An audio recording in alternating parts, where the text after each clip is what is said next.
ओम। प्रिय विद्यार्थियों, सुप्रभात। बच्चों, आप लोग जानते हैं कि हम संस्कृत विषय का पाठ नंबर 9 पढ़ रहे हैं, जिसका शीर्षक था बिडालः कुत्र अस्ति, अर्थात बिल्ली कहाँ है। तो बच्चों, इसकी हिंदी हमने कल पढ़ ली है। मैंने कल भी आप लोगों को समझाया था कि इस पाठ में हमारे लिए मुख्य समझने और जानने योग्य यदि बात है तो वो क्या है, अव्यय पद।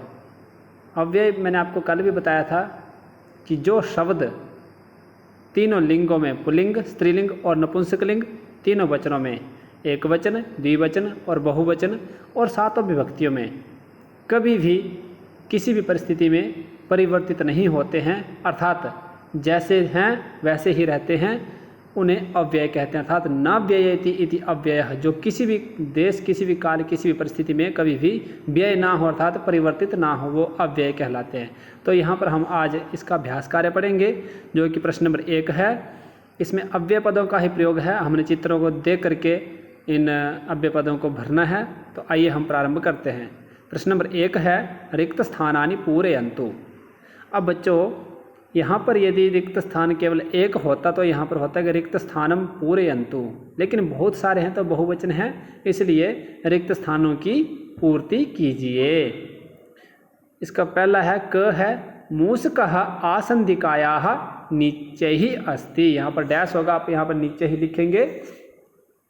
मूषकः का अर्थ होता है चूहा, आसंदिकायाः का अर्थ होता है कुर्सी के, और नीचे ही यहाँ पर रिक्त स्थान होगा। अव्यय पद यहाँ पर आप नीचे ही लिखेंगे। और अस्ति का अर्थ होता है, अर्थात चूहा कुर्सी के नीचे है। फिर दूसरा है ख है, वानरः वृक्षस्य शाखायाः डैश अस्ति। तो यहाँ पर हमें चित्र में दिखाई दे रहा है कि बंदर जो है वो पेड़ की टहनी के ऊपर, डाल के ऊपर है। तो इसकी हिंदी हुई वानरः अर्थात बंदर, वृक्षस्य वृक्ष की, शाखायाः शाखा के, डैश अस्ति शाखा के ऊपर है। तो यहाँ पर क्या आएगा, ऊपरी, अर्थात बंदर वृक्ष की शाखा के ऊपर है। फिर तृतीय है ग है, बालः गृहात् डैश खेलते। तो हमें चित्र में दिखाई दे रहा है कि बालक जो है वो घर से बाहर खेल रहा है। तो यहाँ पर आएगा रिक्त स्थान में बहिः, बही और पीछे विसर्ग बहिः। कुछ बच्चे अशुद्ध लिखते हैं, बही को पीछे से ई की मात्रा लगा देते हैं, वो अशुद्ध होता है। संस्कृत में वही छोटी ई होती है और पीछे विसर्ग होती है, इसका अर्थ होता है बाहर। फिर चतुर्थ है घ है, सुनीलः बसयानस्य डैश अस्ति। तो सुनील जो हमें बस के बगल में दिखाई दे रहा है, अर्थात समीप में दिखाई दे रहा है, तो यहाँ पर आएगा समीपे। क्या आएगा, समीपे। सुनीलः बसयानस्य डैश अस्ति समीपे। अंत में है बच्चों ग है, पंचम वाक्य है, रमा गृहस्य डैश तिष्ठति। अर्थात रमा जो है घर के अंदर बैठी हुई है, तो यहाँ पर आएगा रमा गृहस्य अंतः तिष्ठति। रिक्त स्थान में आप अंतः भरेंगे और अंतः का अर्थ होता है अंदर।